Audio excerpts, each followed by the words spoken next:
Halo, assalamualaikum. Saya Dedi. Kali ini kita akan bahas sebuah game balap yang bernama Overleague. Di websitenya overleague.io kita bisa melihat mobil-mobilnya yang sangat keren-keren. Kita bisa menemukan Cobra, Corsair, Enigma, Raven, Bullfrog, Rhino, Spartan, Strider, Turbo, Vision, Wasp, Xenon, Arclight, Nova, dan Varito. Oke, mobil-mobil ini kita bisa beli di gamenya, yaitu ketika kita sudah mendownload aplikasinya setelah di public, ataupun kita bisa membelinya di website agoran.io. Di sini kita bisa membeli bagian-bagian mobil, baik itu berupa rear-nya, bagian bodi, bagian mesin, dan ban-nya juga.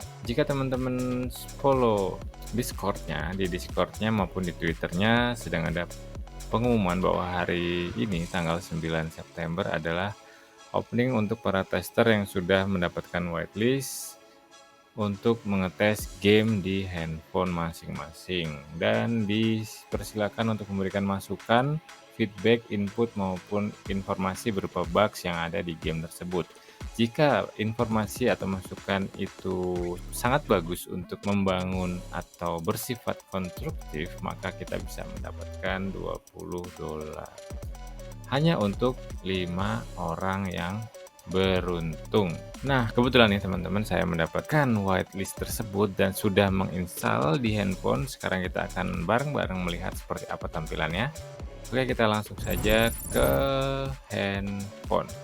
Oke, ini adalah tampilan di handphone. Di halaman depan seperti ini, kita bisa lihat ada vehicle, inventory, shop, dan world menu di bagian bawahnya. Lalu juga di bagian kiri atas adalah nama akun kita dan profile. Lalu di bagian kanan atas adalah koin yang sudah terkumpul. Lalu di bagian kanan sedikit ada season. Kita bisa melihat season berapa sekarang kita berada dan level berapa kita sekarang. Lalu di bagian race ini kita bisa klik, ada 2 yang bisa dimainkan, yang 3 ini masih belum bisa untuk tester.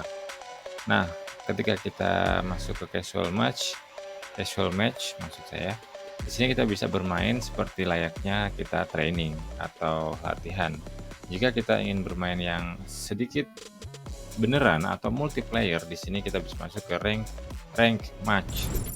Oke, dalam gameplay yang saya mainkan ini, kita bisa melihat ada tombol direction kiri dan kanan, ada di sebelah kiri bawah yang ya cukup besar menurut saya. Untuk akselerasi sendiri dia otomatis ya, jadi dia otomatis jalan, kita tinggal geser kanan dan kiri. Lalu untuk kilometer per jamnya, kecepatannya ada di bagian bawah, ditunjukkan kilometer per hour ya. Lalu juga untuk bagian kanan di sini ada drift. Drift itu kalau kita belok, dia memudahkan kita untuk belok. Jika kita belok sambil menekan drift, maka dia akan ngedrift dan memudahkan kita untuk belok daripada nggak ditekan. Kalau nggak ditekan, kebanyakan dia nabrak tembok ya. Lalu untuk nose kecil ini, menurut saya ini nose kecil. Nose yang didapat ketika kita setelah drift sukses, dia dapat nose kecil, tapi ini hanya bertahan sedikit. Lalu juga nose besar ini kita bisa dapat kalau nose kecilnya ini tambah banyak, kayak dikumpulin drift, maka dia akan tambah banyak, maka kita bisa tekan nose besar, jadi dia nose-nya lama hidupnya gitu. Lalu untuk bagian kiri atas dia ada list untuk para pemain ya, juara 1 dan sebagainya. Lalu ini adalah peta, ada musuh-musuh kita atau para pembalap pesaing kita ada di sebagian sini. Saya akan pause dulu sebentar. Untuk di bagian ini adalah time lapse kita, berapa menit kita butuhkan untuk menyelesaikan satu laps. Lalu juga uniknya di sini ada millisecond ya. Jadi kayak koneksi kita ke internet atau ke WiFi, apakah kenceng atau tidak. Artinya itu mempengaruhi juga untuk teman-teman, kalau ini kan multiplayer ya, jadi dia live.